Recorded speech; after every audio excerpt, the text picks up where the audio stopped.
Keterampilan tubuh yang sangat aneh.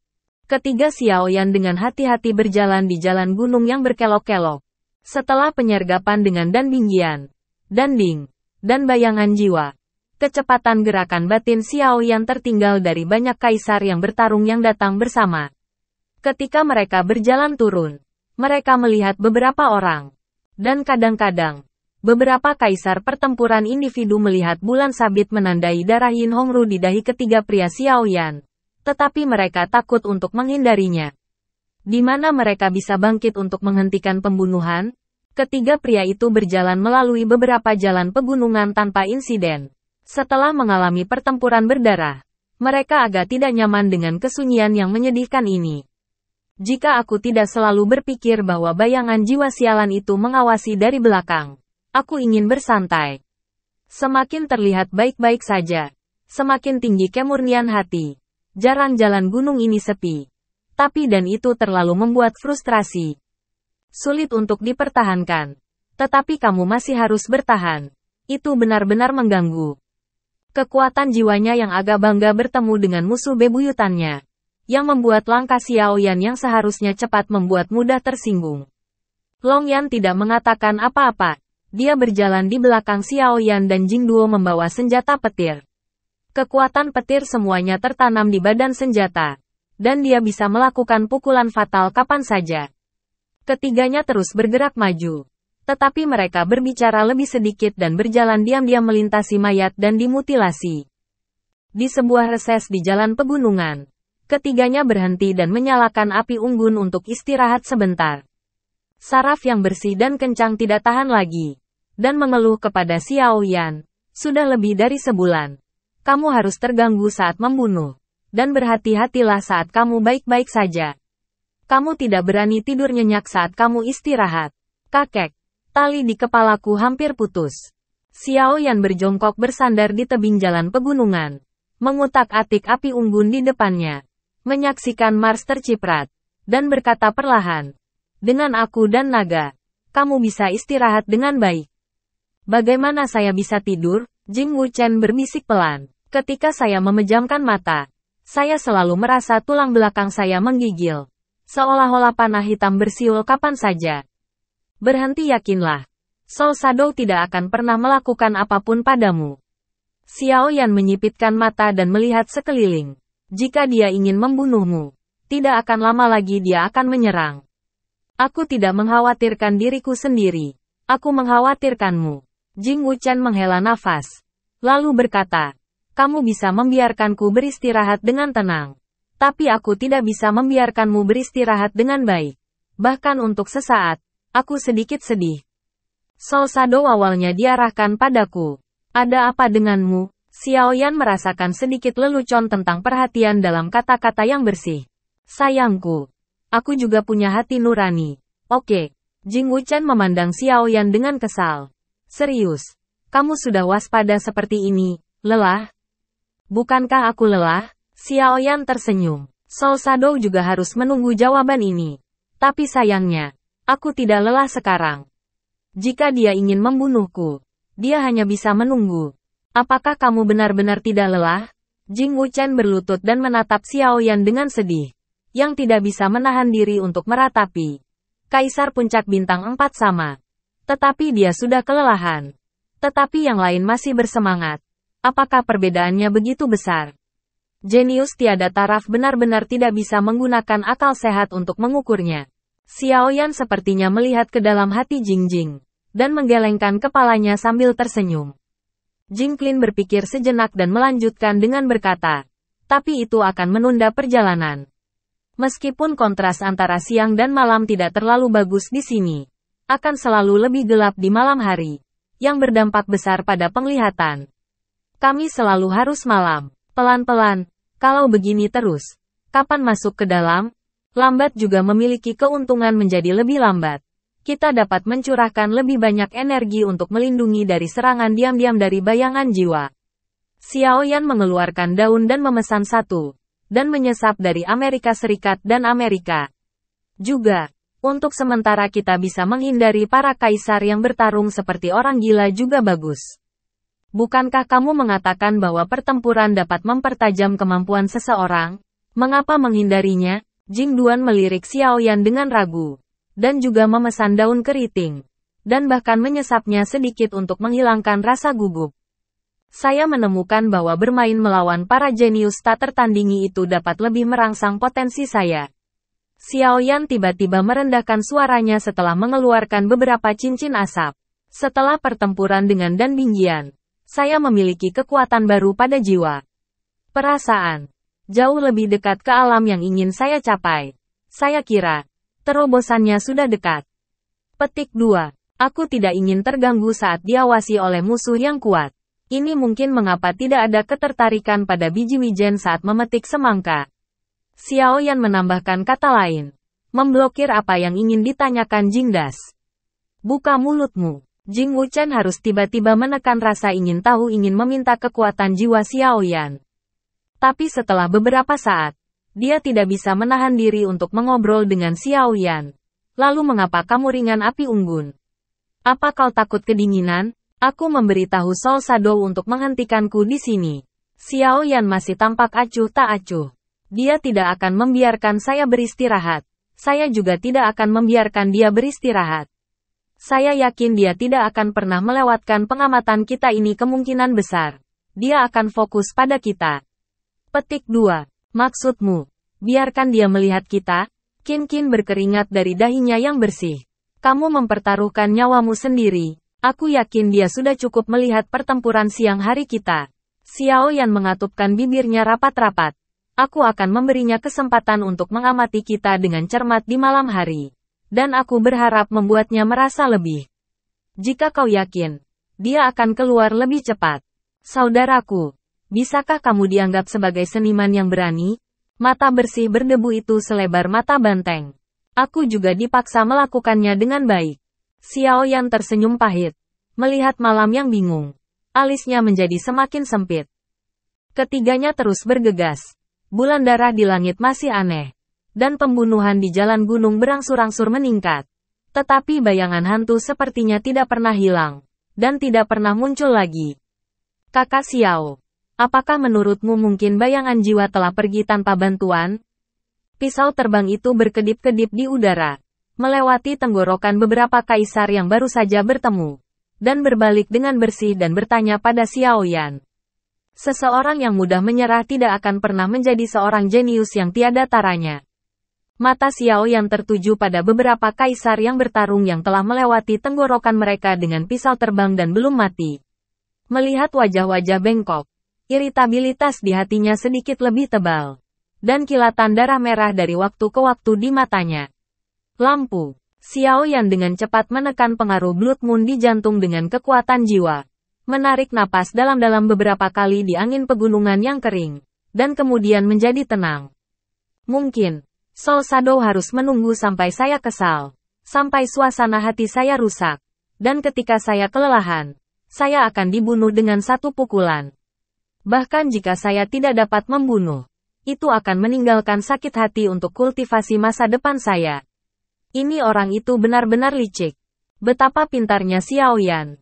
Begitu hatinya dipengaruhi oleh bulan darah. Dia berspekulasi tentang rencana bayangan jiwa. Sebenarnya, kita bertiga bepergian bersama. Dengan kekuatanku dan pertahanan naga, aku tidak perlu menaruh seluruh pikiranku pada bayangan jiwa. Berhati-hatilah. Setelah memikirkan semua ini, Xiao Yan tiba-tiba merasa segar. Dan rasa kesal yang ada di hatinya juga memudar bersama angin. Dan langkahnya menjadi lebih ringan. Saat langkah ketiga pria itu semakin cepat, mereka semakin dekat dan semakin dekat ke dinding bagian dalam. Melewati beberapa jalan pegunungan dan melihatnya dari jauh. Kehijauan di bawah semakin kuat dan kuat. Dan dalam gelap dan hijau, ada kabut tipis. Namun, semakin dekat ke tembok bagian dalam, semakin banyak pembantaian. Tampaknya banyak orang menunggu di dekat pintu masuk tembok bagian dalam. Dan ingin membunuh lebih banyak orang untuk mendapatkan lebih banyak pahala sebelum memasuki tembok bagian dalam. Brengsek, kamu menemukan orang yang salah. Xiao Yan memandangi kaisar yang bergegas dari bawah. Jian Mei terangkat miring. Selalu menjaga dari bayangan jiwa. Dan pada saat ini, Suasana hati yang cemberut akhirnya pecah. Xiao Yan segera menyapanya. Dan penguasa kuno api langit berteriak di udara. Kaisar yang bergegas ke depan tidak punya waktu untuk bereaksi. Dan para prajurit pedang mengangkat kepala mereka. Penguasa yang berat telah membelah kepala mereka. Dan mengeluarkan garis darah merah panjang di udara. Xiao Yan mempertahankan langkahnya. Pergelangan tangannya berputar.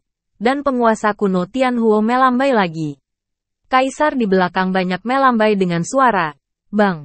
Dan tubuh berguling beberapa putaran sebelum dihentikan oleh kekuatan yang kuat.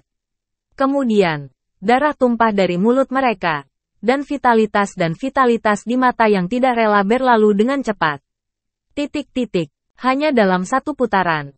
Sebagian besar kaisar yang bertarung bergegas turun di bawah penguasa Xiao Yan. Dan darah menetes ke jalan gunung dengan penggaris api biru abu-abu. Dilapisi dengan tanda merah di dahi Xiao Yan. Mau tidak mau aku merasa dingin. Kekerasan selalu merupakan metode yang paling menakutkan. Jalan pegunungan yang bising tiba-tiba menjadi sunyi. Pejuang yang masih hidup melihat Xiao Yan dan tidak lagi memiliki semangat juang. Pipi merah aslinya menjadi sangat pucat. Dan matanya mekar. Itu bukan lagi cahaya yang ganas. Tetapi digantikan oleh kepanikan. Bergegas mundur dengan kecepatan yang lebih cepat daripada saat datang. Dan segera menghilang dari pandangan. Adegan ini terus dilakukan di jalan gunung dekat lingkaran dalam. Lambat laun. 3 kaisar lainnya tidak lagi terlihat di mana ketiganya lewat. Mungkin itu dibantai. Atau kekuatan tempur Xiao Yan telah lama dihindari. Singkatnya. Xiao Yan dan ketiganya tidak pernah menemui penghalang apapun. Dan senyum bebas jaring dan bebas debu sangat cerah. Kakak Xiao. Tidak biasa meluncurkan dengan ganas. Jing Wuchen memuji Xiao Yan. Aku belum bisa merasakan bayangannya jiwa. Aku harus melampiaskan amarah di dadaku. Jika tidak, itu benar-benar tidak nyaman. Xiao Yan menelan ludah. Dan menjawab dengan sedikit kemarahan. Ketika datang ke bayangan jiwa. Tidak ada ruang bersih untuk mengatakan. Apa yang kamu lakukan? Apa yang terjadi? Sudah beberapa bulan. Dan dia tidak pernah muncul lagi. Adiknya. Bagaimana mengatakannya itu guys? Tidak bisakah kamu lebih berani dan keluar secara langsung? Petik 2. Kamu ingin penyerang diam-diam bermain tatap muka dengan kami? Long Yan mendengarkan keluhan bersih dan memutar matanya. Aku tidak cemas. Jing Wuchen juga merasa agak konyol dalam sambutannya. Dan dengan cepat berpaling dari topik. Kakak Xiao. Apakah kamu pernah merasakan jejak bayangan jiwa di sepanjang jalan? Jika aku merasakannya, apakah aku akan tetap acuh tak acuh? Xiao Yan melirik dengan bersih. Namun, firasatku mengatakan bahwa bayangan jiwa ada di dekat kita dan tidak pernah jauh. Dia terlalu sabar. Jing Wuchen menendang tubuh di sebelah tebing. Jika kamu mengikutinya dari tanah, kamu tidak muncul. Bukankah dia lelah? Apakah kamu pikir kita lelah atau dia lebih lelah? Kesabaran Xiao Yan dengan bayangan jiwa juga tidak berdaya. Masih jadi pertanyaan, kami yang terintimidasi. Tentu kami lebih lelah. Benar bukan? Bagi seorang asasin, yang terpenting adalah kesabaran. Xiao Yan melirik Jingdu dan berjalan ke depan. Kalau begitu kita tidak bisa membantunya? Tidak mungkin. Konsumsilah dan lihat siapa yang bisa menahannya sampai akhir. Ketiga pria itu berjalan di sepanjang jalan pegunungan. Xiao Yan segera menjadi tenang. Tetapi dia bersih dan berdebu. Tetapi dia menjadi semakin kesal. Dia terus menendang batu-batu kecil di jalan pegunungan. Melampiaskan ketidakbahagiaannya. Di sini kami bertempur habis-habisan sebelum kami tiba. Itu lebih intens dari yang kami duga. Xiao Yan berhenti. Melihat mayat-mayat menumpuk di depannya. Dan membuka mulutnya untuk menarik kembali perhatian yang bersih dan bebas debu. Sejauh yang saya bisa lihat, mayat-mayat itu berserakan di tanah. Anggota tubuh yang tersisa berserakan, dan lapisan-lapisannya ditumpuk. Tampaknya batas dalam tidak jauh di depan. Mari kita percepat. Jing Wuchen mengusulkan. Bagaimanapun, bayangan jiwa benar-benar jelas dari kekuatanmu. Dan seharusnya tidak mudah untuk meluncurkan serangan diam-diam. Xiao Yan menganggukkan kepalanya. Berpikir bahwa dia akan segera memasuki lingkaran sihir legendaris yang dikelilingi oleh Wow. Bunga dan rumput aneh di mana-mana. Dan hatinya berkilat. Ketiganya segera mengerahkan kecepatan mereka, dan tubuh mereka melaju ke depan seperti angin. Pada saat ini, angin gunung bertiup kencang, menyapu pasir dan bebatuan dari lembah, menimbulkan kesedihan yang tajam, meniup pakaian berburu dan berburu mayat di tanah, membuat jalan gunung berdebu, seolah membawa berbagai kaisar yang bermimpi tapi mati di sini memainkan nada simpatik. Situasi ini mau tidak mau membuat orang merasa emosional. Pikiran Xiao Yan sedikit goyah. Tapi sosoknya tidak mandek. Dia hanya melirik dalam-dalam ke mayat di belakangnya. Dan kemudian melanjutkan. Pada saat ini, kaki Xiao Yan adalah kaisar suku monster yang telah lama mati. Dan lehernya memiliki bekas luka yang sangat panjang. Tapi saat langkah kaki Xiao Yan melintasi mayat suku monster itu tiba-tiba membuka matanya. Matanya kosong dan tak bernyawa. Tetapi kabut hitam yang berasal dari bekas luka di lehernya tiba-tiba menjadi kaya. Kaisar monster yang bertarung menyatukan jari-jarinya, menggenggam belati hitam di telapak tangannya, dan menusuk ke arah punggung Xiao Yan. Tusukan ini sangat aneh, dan tidak ada yang mau pembunuhan terkubur di dalam darah mayat ini. Kecuali untuk Soul Shadow, yang dapat melindungi deteksi kekuatan jiwa. Serangan diam-diam siapapun tidak mungkin dilakukan di bawah perlindungan kekuatan jiwa Xiao Yan. Namun, kaisar yang bertarung ini jelas sudah lama mati. Dan dia juga suku iblis. Itu juga karena mayat sehingga jiwa Xiao Yan tidak dapat dideteksi. Angin menutupi suara angin yang dipatahkan oleh belati. Xiao Yan sedikit sentimental. Pada saat kelalaian, belati hendak menembus punggung Xiao Yan. Pada saat yang sulit, sudut mata Xiao Yan setelah melirik ke belakang menangkap secercah cahaya di belakangnya. Rasa krisis meningkat tajam dari lubuk hatinya. Dan pori-pori Xiao Yan tiba-tiba menyusut. Dan dia harus merespons. Sayangnya, itu masih setengah langkah di belakang. Begitu dekat, Xiao Yan tidak punya waktu untuk melakukan penghindaran yang efektif. Pada saat yang sama, dalam bayang-bayang tepi tebing yang jauh, sosok dingin yang menyerang jubah hitam dengan cepat mengembun. Seringai muncul di sudut mulut. Dan belati menusuk punggung Xiao Yan dengan kuat di seringai bayangan hitam.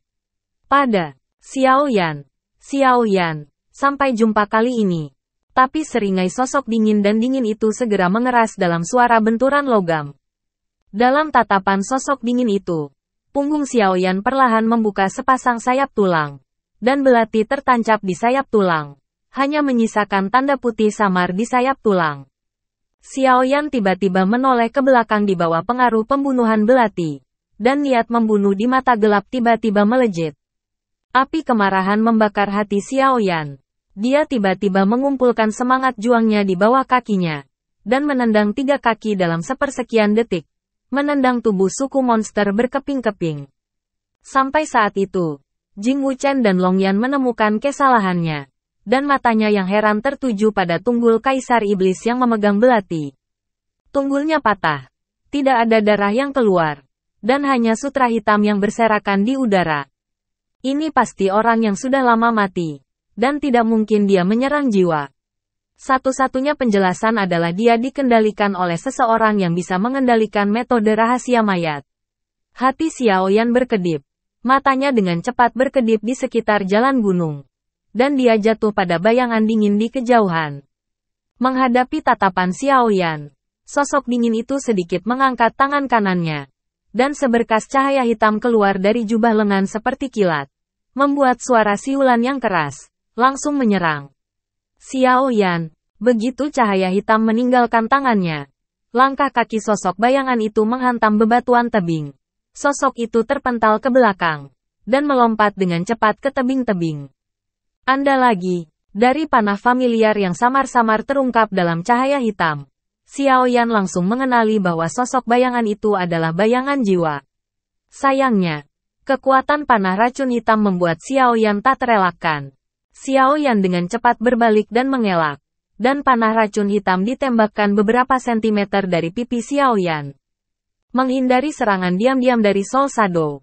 Semangat juang Xiao Yan tiba-tiba memadat. Tubuhnya bergegas keluar. Dan dia mengejar dengan liar ke arah panah racun hitam. Namun, tepat pada saat menghindar, Sosok bayangan itu telah menghilang ke dalam bayangan di bawah bulan darah. Oh sial, melihat ruang kosong di sekelilingnya, Xiao Yan sangat marah. Perasaan terus-menerus disulap di telapak tangannya adalah sesuatu yang belum pernah ditemui Xiao Yan sebelumnya.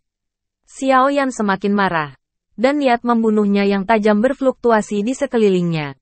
Dengan gelombang badai kemarahan yang tak terhitung jumlahnya bergulir di matanya. Brengsek, bukankah itu anak bayangan hantu lagi? Bersih bebas debu dan Long Yan juga mengikuti. Xiao Yan mengangguk, dan ekspresi muramnya ada di wajah King Xiu.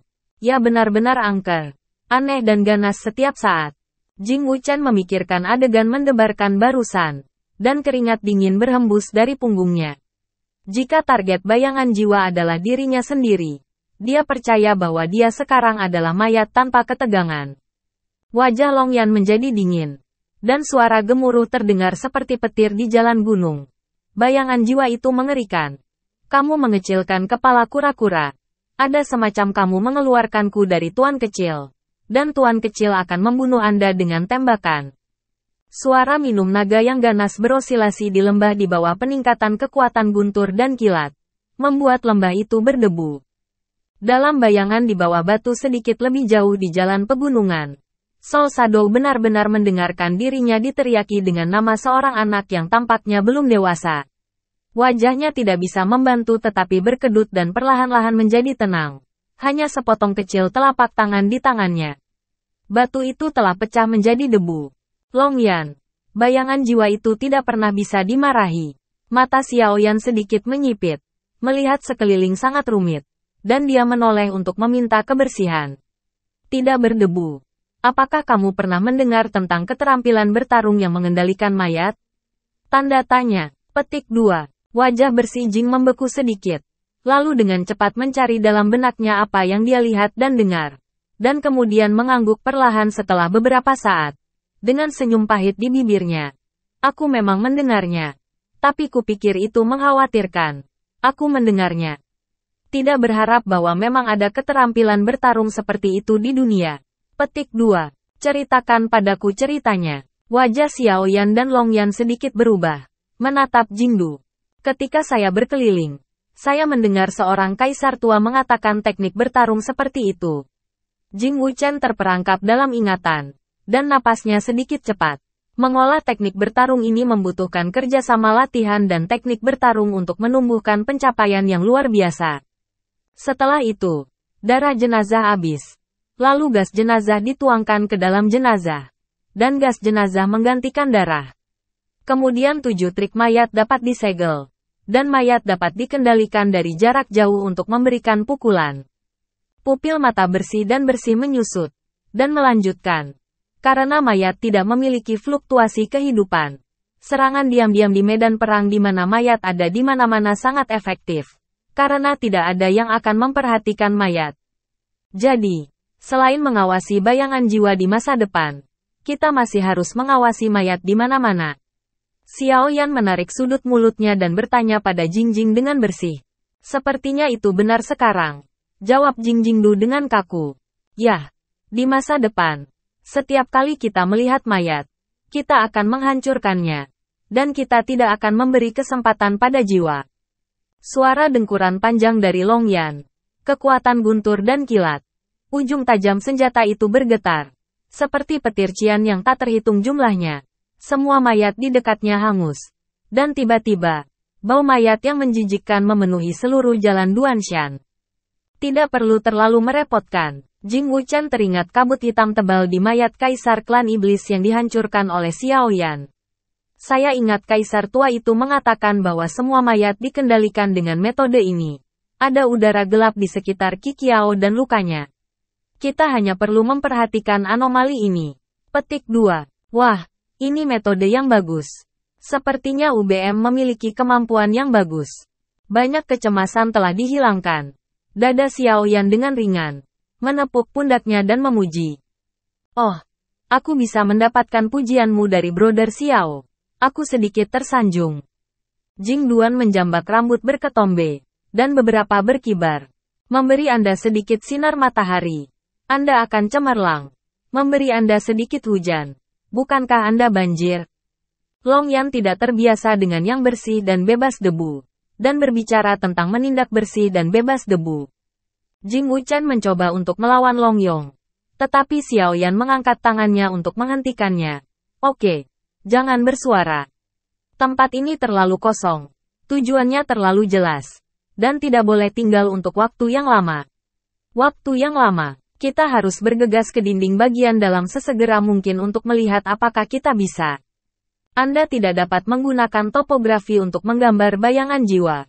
Jika tidak, ancaman bayangan jiwa terlalu besar. Petik 2.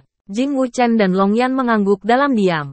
Kemarahan ketiganya dengan cepat mengembun. Dan lingkaran angin berputar di bawah kaki mereka.